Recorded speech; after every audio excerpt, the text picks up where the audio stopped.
Welcome back to the show. Minister, talking about BAMSI for a moment. I said only one more question. There are a couple more questions. You got enough employees at BAMSI? Are they on board with where the government wants to go with that organization, that institute? Well, let me say broadly, BAMSI has approximately 265 staff members. It's a fairly large staff.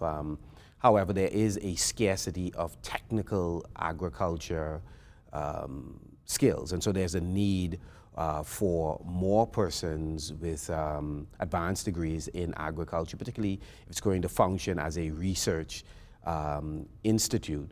And so that's a matter that we're addressing.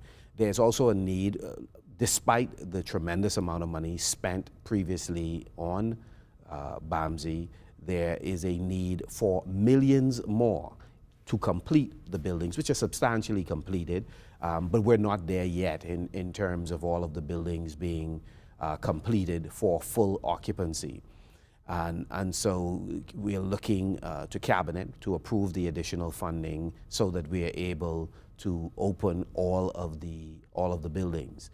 To pivot for a moment, the Bahamas has a marvelous opportunity to reduce the tremendous food bill, which is in excess of $700 million.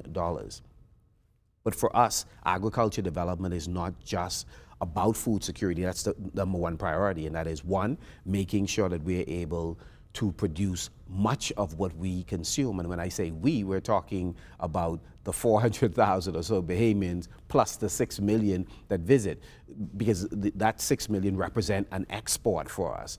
And so to the extent that we're able to increase the number of produce, livestock that get into our food stores, our restaurants, our hotels, and now our cruise ships.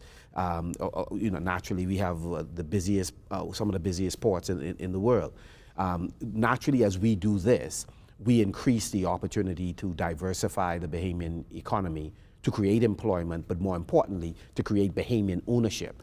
But outside of food security, getting the right amount of food at the right price point, getting the right types of food for our nutrition and health, there's non-food agriculture that we also need to pay attention to, whether it's horticulture producing plants, whether it's modernizing our legislative regime so that we can have a conversation about industrial hemp, for example, as one of those things that you're able to produce a wide range of products from it. And note, I did not say medicinal. There's a committee focused on that, but I did make mention of industrial.